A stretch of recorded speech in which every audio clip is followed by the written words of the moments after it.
fuerte terremoto de magnitud 7,1 sacudió Japón y desató escenas de pánico. El colapso de un centro comercial dejó a decenas de personas atrapadas bajo los escombros, mientras los equipos de emergencia luchan contra el tiempo para rescatar sobrevivientes. Japón volvió a vivir horas de terror. Un terremoto de magnitud 7,1 sacudió la isla de Kyushu y provocó el colapso del segundo piso de un centro comercial, donde decenas de personas quedaron atrapadas entre los escombros. El sismo se registró a las 4:27 de la tarde de este martes.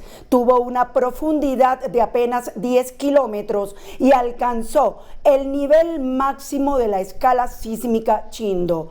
La violenta sacudida derrumbó al menos 12 edificios, dañó carreteras y puentes y desató escenas de pánico en varias ciudades. En Kashima, parte de la estructura de la Aeon Mall se dio en cuestión de segundos. Los equipos de rescate remueven humo, concreto y vigas retorcidas en busca de sobrevivientes.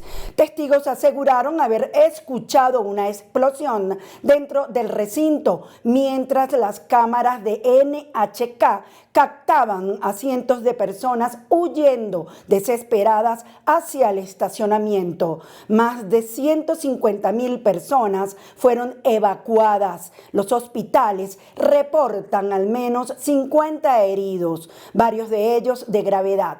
Además, miles de hogares quedaron sin electricidad.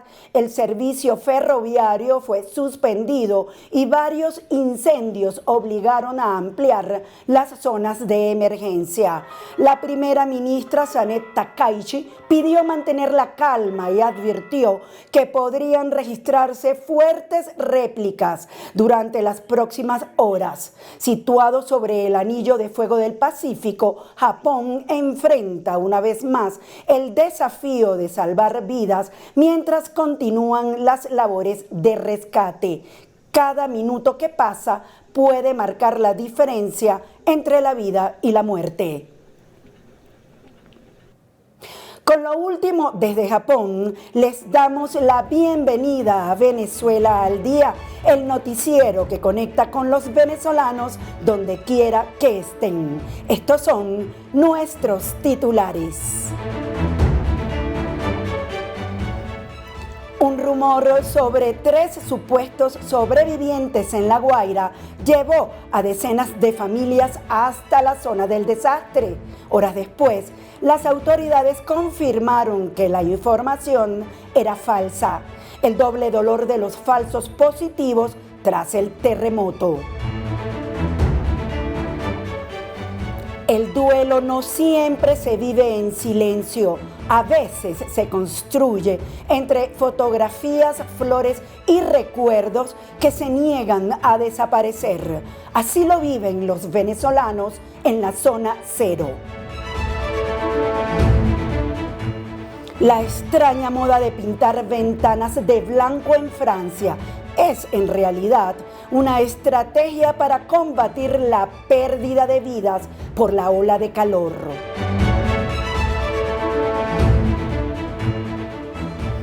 La noticia de 3 presuntos sobrevivientes en la zona cero de la catástrofe en Venezuela se propagó rápidamente por redes sociales y llevó a familiares de desaparecidos hasta el sitio del desastre. Sin embargo, Protección Civil confirmó que se trataba de información falsa y recordó que cualquier reporte oficial sobre los rescates se divulgará únicamente por los canales autorizados. Cuando salga, hacerle el cambio, porque si no Que tenga dos acá, allá adentro. En la noche del pasado miércoles 22 de julio comenzó a circular en redes sociales una versión que aseguraba que habían encontrado con vida a 3 personas bajo los escombros del complejo residencial OPP 26 en el estado de La Guaira, la zona más afectada por los terremotos registrados el pasado 24 de junio. La información se propagó rápidamente en distintas plataformas durante la noche y la madrugada. En cuestión de horas, miles de personas ya hablaban del supuesto hallazgo de sobrevivientes. Sin embargo, poco después las autoridades confirmaron que la noticia era falsa. Protección Civil de Venezuela desmintió oficialmente el reporte mediante un comunicado difundido por el Ministerio de Comunicación. La institución aseguró que la información sobre presuntos rescates de sobrevivientes en la estructura OPP 26 era falsa. Además, recordó que cualquier novedad relacionada con las operaciones de búsqueda sería comunicada de manera oportuna, transparente y exclusivamente a través de los medios y voceros oficiales. Puesto que la esperanza de vida vuelve a la OPP 26. En este momento se realizan las labores de rescate. Hemos podido confirmar con personal médico que se trata por lo menos de 2 personas con vida, aunque inicialmente habíamos dicho que se trataba de 3. Vamos a observar un poco las labores de rescate que realizan a esta hora el personal médico en la OPP 26. Para detallarles, se trataría de un grupo familiar con vida. De acuerdo con lo que nos dice el personal médico, solo habrían 2 personas, una adolescente entre 14 y 16 años y una mujer adulta por encima de los 25. La adolescente tendría una situación de salud un poco más crítica que la persona adulta y es posible que otros miembros de esta familia, un aproximado de 5 en total, estuvieran sin vida. Es decir, de 5, 3 estarían sin vida y estas 2 personas que acabo de mencionar permanecerían con vida gracias a el lugar donde se encontraban y las condiciones que tenían en este espacio.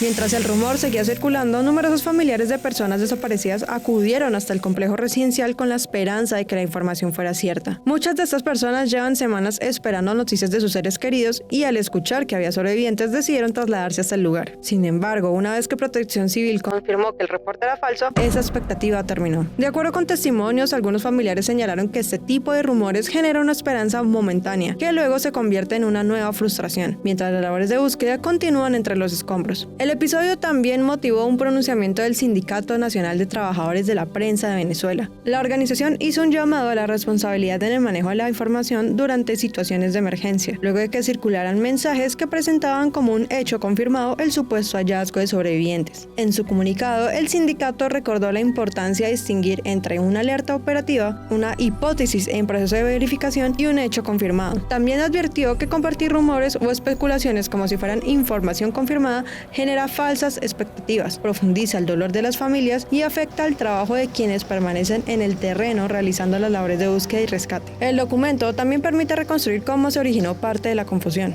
Durante la madrugada, varias personas realizaron transmisiones en vivo a través de redes sociales asegurando que existían indicios de vida en el complejo residencial OPP 26. Miles de usuarios siguieron esas transmisiones en las que podían verse concentraciones de personas, funcionarios de la Policía Nacional y equipos de rescate. Sin embargo, ninguna autoridad confirmó públicamente que hubiera localizado a nuevos sobrevivientes. Posteriormente, Protección Civil reiteró que toda la información relacionada con los operativos sería difundida únicamente por los canales oficiales. Hasta el momento, la única persona rescatada con vida en Venezuela fue Hernán Gil, un vigilante de 43 años. Fue extraído el 2 de julio, después de permanecer 8 días atrapado bajo los escombros de un edificio de 7 pisos. Su rescate requirió un operativo de aproximadamente 100 horas y fue confirmado por el equipo de las Naciones Unidas para la Evaluación y Coordinación de Desastres, conocido como UNDAC. Mientras tanto, continúan las labores para recuperar e identificar a las víctimas. El gobierno de Venezuela convocó a los familiares que aún no han encontrado a niños y adolescentes desaparecidos para que se realicen pruebas de verificación que permitan identificar 38 cuerpos que permanecen en la morgue habilitada en el puerto de La Guaira. Respecto al número de desaparecidos, el documento señala que el gobierno no ha informado una cifra oficial. Tras la difusión del rumor sobre los presuntos sobrevivientes, tanto Protección Civil como el Sindicato Nacional de Trabajadores de la Prensa reiteraron la importancia de que la información relacionada con las operaciones de búsqueda sea difundida únicamente por los canales oficiales. El organismo de rescate insistió en que cualquier actualización sobre los operativos será comunicada exclusivamente por sus voceros oficiales, mientras que el gremio periodístico pidió distinguir entre una alerta, una información en proceso de verificación y un hecho confirmado para evitar que rumores o especulaciones sean presentados como información verídica, mientras que el gremio periodístico pidió distinguir entre una alerta, una información en proceso de verificación y un hecho confirmado para evitar que rumores o especulaciones informes sean presentados como información Una 20 de la verificada durante madrugada, una 23 de emergencia. julio ha sido. Para detallarles, se trataría de un grupo familiar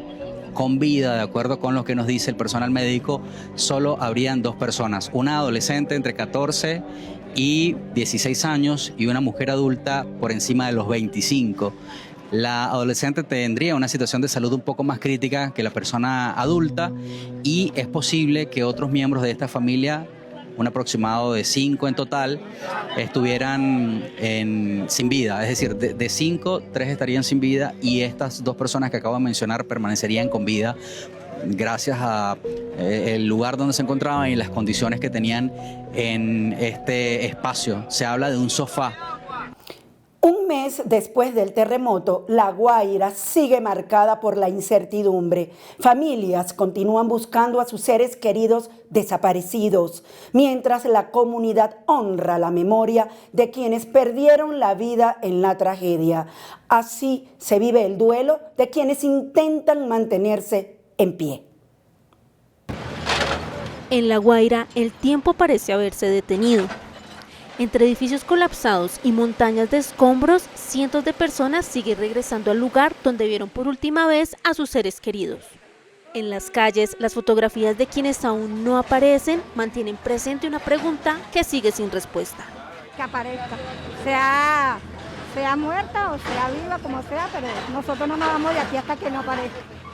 Como Daisy, otros familiares y voluntarios permanecen en Residencias Caribe, uno de los sectores más afectados por los terremotos. Allí, entre placas de concreto y estructuras destruidas, continúan trabajando para encontrar a quienes quedaron atrapados. Cada metro que logran avanzar representa una nueva esperanza para quienes esperan una respuesta a sus súplicas. Son muchas personas desaparecidas, son muchas personas que están allá abajo, entre los escombros. No es fácil. Las jornadas avanzan entre polvo, esfuerzo y horas de incertidumbre. Mientras los equipos remueven los restos de las edificaciones, las familias se sitúan cerca, esperando una noticia que les permita cerrar una herida que sigue abierta. Para ellos, alejarse del lugar donde ocurrió la tragedia no es una opción. Mis cuñados y un grupo de amigos pues, que estábamos allí, bueno, que estuvieron aquí ellos estuvieron ahí laborando, trabajando allí, abriendo huecos prácticamente con las uñas. Al cumplirse un mes de la tragedia, habitantes de La Guaira se reunieron en una misa para recordar a quienes perdieron la vida. Con velas encendidas, flores y oraciones acompañaron este momento de recogimiento que continuó con una procesión en memoria de las víctimas. Dolor y tristeza, ahorita tenemos todos los sentimientos que no sabemos cómo expresarlos. Hoy ya se cumplió un mes de esta triste y dolorosa tragedia y partida de familiares, amigos y conocidos. Y bueno, aquí estamos hoy en un rezo y un silencio en honor a ellos, de que queremos que por lo menos conseguir su cuerpo y todavía tenemos esperanza. Muchos somos los sobrevivientes, ¿verdad? Que tenemos que llevar y mantener la calma, porque en medio de la desesperación no hacemos nada. Y tenemos que tener esa unión para poder sacar losa por losa, escombro por escombro, llegar piso por piso, apartamento por apartamento, para poder sacar a nuestros familiares y vecinos. En medio de los escombros, La Guaira sigue esperando respuestas, porque cada persona desaparecida no es solo un nombre en una lista, sino una historia y una familia que todavía mantiene viva la esperanza. Una fecha que dividió a Venezuela sigue marcando el rumbo del país. 2 años después del 28 de julio de 2024, la disputa por lo ocurrido en aquellas elecciones continúa abierta. Y Edmundo González vuelve a poner sobre la mesa el futuro político del país, entre reclamos, cambios en el poder y un escenario de posible transición. Venezuela sigue esperando respuestas. El 28 de julio de 2024 quedó marcado como uno de los días más decisivos y controvertidos de la historia política reciente de Venezuela. A 2 años de aquellas elecciones presidenciales, Edmundo González Urrutia vuelve a poner esa fecha en el centro del debate, en una semana que se considera clave para el futuro del país ante un posible escenario de transición y diálogo. El dirigente opositor aseguró que aquel momento representó para millones de venezolanos la posibilidad de construir un futuro diferente y recuperar la confianza en un cambio político. Las elecciones de 2024 quedaron marcadas por una profunda disputa sobre los resultados. La oposición sostiene que Edmundo González obtuvo la mayoría de los votos, mientras el Consejo Nacional Electoral anunció como ganador a Nicolás Maduro sin publicar la totalidad de las actas electorales. Desde el exilio, González insiste en que el 28 de julio representa un momento clave para quienes aspiran a una transformación del país. Su mensaje, 2 años después, se resume en una idea: la confianza y la participación ciudadana como elementos fundamentales para alcanzar un futuro distinto. En paralelo, el tablero político venezolano ha cambiado. El chavismo busca reorganizarse, la oposición mantiene su reclamo y la controversia sobre aquel proceso electoral sigue siendo uno de los principales focos de tensión del país. La voluntad de un pueblo nunca prescribe, permanece, madura, encuentra su camino y termina transformando la historia, porque ningún país vuelve a ser el mismo cuando sus ciudadanos descubren que también son responsables de su destino.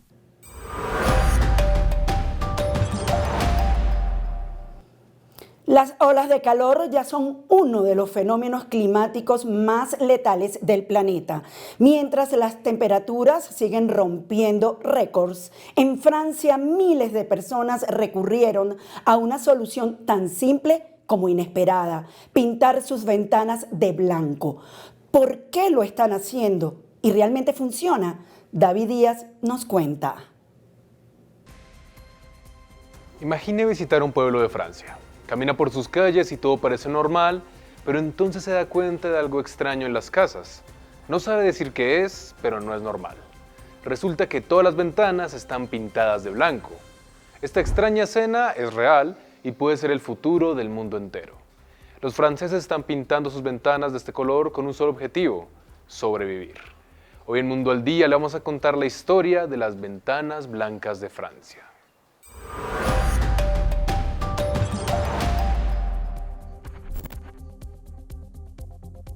No se trata de una moda, un reto viral ni una protesta. Los franceses están comprando tizas por montones con el fin de pintar sus ventanas de blanco. Para muchos se trata de una situación de vida o muerte, y es que hay que entender el contexto para entender este acto. Durante las últimas semanas, Europa ha enfrentado una de las olas de calor más extremas de su historia. En Francia las temperaturas superaron los 40 grados Celsius en varias regiones. Las autoridades han emitido alertas por calor extremo. Miles de escuelas han tenido que modificar sus horarios e incluso cerrar temporalmente, mientras hospitales y servicios de emergencia atienden un aumento en los casos de golpes de calor y deshidratación. En medio de esta situación ocurrió algo bastante inesperado y todo se resume a un producto que normalmente se usa para limpiar vidrios, fabricar pinturas o cubrir vitrinas durante remodelaciones. De un día a otro desapareció de las tiendas. Se trata del Blanc de Meudon, también conocido como blanco de Meudon. En pocas palabras, y a pesar de su curioso nombre, no es más que tiza pulverizada. Miles de personas comenzaron a mezclar este polvo blanco con agua para pintar completamente sus ventanas. El resultado es una especie de película blanca que deja pasar parte de la luz natural, pero bloquea una gran cantidad del calor proveniente del sol. Lo que empezó como un remedio casero de unos pocos en redes sociales, terminó convirtiéndose en toda una tendencia, al punto que ahora vemos videos mostrando apartamentos completamente cubiertos de blanco. Algunas escuelas también decidieron aplicar esta técnica para intentar reducir las temperaturas dentro de las aulas. Y la demanda fue tan alta que, según medios franceses, en muchas ciudades el producto simplemente se agotó. ¿Pero esto realmente funciona? ¿Cómo puede una fina capa de tiza frenar 40 grados de temperatura? ¿Es simplemente otro truco viral que parece científico, pero que en realidad no sirve para nada? Primero tenemos que entender algo que ocurre todos los días frente a nuestros ojos. Imagine que deja estacionados dos carros bajo el sol por 40 minutos, uno completamente negro y otro completamente blanco. Después de unas horas, ¿cuál cree que estará más caliente? La mayoría conoce la respuesta, el negro. ¿Pero por qué? Bueno, la respuesta está en la luz. Aunque nuestros ojos solo ven un resplandor blanco, la luz del sol en realidad está formada por una enorme cantidad de ondas electromagnéticas con distintas longitudes de onda. Una parte de esa energía es la luz visible, la que nos permite distinguir colores, pero otra parte es radiación infrarroja, responsable de transportar gran parte del calor que sentimos sobre la piel. Cuando esa radiación golpea una superficie, solo pueden pasar dos cosas, o rebota o es absorbida. Y aquí es donde entran los colores. Un objeto negro absorbe prácticamente todos los colores que la luz recibe, es decir, captura una enorme cantidad de energía solar. Los átomos de esa energía comienzan a vibrar cada vez más rápido y esa vibración justamente es lo que conocemos como calor. En cambio, una superficie blanca hace exactamente lo contrario. En lugar de quedarse con esa energía, refleja la mayor parte de la luz hacia el exterior antes de que llegue a convertirse en calor. Por eso un carro blanco suele calentarse menos que uno negro y por eso cuando hace mucho calor, la ropa clara suele ser más cómoda que la oscura. Este es el motivo de que desde hace siglos pueblos enteros del Mediterráneo, como los de Grecia, España o el sur de Italia, estén pintados casi completamente de blanco. No era solo una cuestión estética. Mucho antes de que existiesen los aires acondicionados, aquellas comunidades ya habían descubierto una forma sencilla de mantener sus casas varios grados más frescas utilizando únicamente el color. Hoy la ciencia entiende perfectamente por qué funcionaba y resulta que la humilde tiza aprovecha exactamente ese mismo principio, aunque llevándolo un paso más allá. Porque no solo refleja gran parte de la luz visible, también es capaz de rechazar buena parte de la radiación ultravioleta y del infrarrojo, y eso es gracias a la tiza francesa, porque el ingrediente principal del Blanc de Médoc es un carbonato de calcio, un compuesto que absorbe muy poca radiación solar, así que una tiza blanca es simplemente perfecta para este fin. La energía del sol llega hasta la superficie, pero tiene muchas dificultades para quedarse allí. Pero si todo se resume al calor, ¿por qué hablamos de una situación de vida o muerte? Aunque muchas veces imaginamos el calor extremo como una simple incomodidad, como días en los que sudamos más o buscamos una sombra para escapar del sol, la realidad es mucho más peligrosa. Las olas de calor son uno de los fenómenos climáticos más mortales del planeta. Cuando el cuerpo humano enfrenta temperaturas demasiado altas durante demasiado tiempo, comienza a perder la capacidad de regular su propia temperatura. El corazón tiene que trabajar más, aumenta la deshidratación, la presión arterial puede alterarse y órganos vitales como el cerebro, los riñones o los pulmones pueden empezar a fallar. El problema es que sus efectos no siempre son visibles. A diferencia de un terremoto, un huracán o una inundación, una ola de calor no destruye edificios ni deja imágenes impactantes en televisión, pero sí cobra vida silenciosamente. En Europa, los periodos de calor extremo se han vuelto cada vez más frecuentes e intensos. Millones de personas están expuestas a temperaturas que superan los niveles a los que sus cuerpos están acostumbrados, especialmente adultos mayores, niños pequeños y personas con enfermedades previas.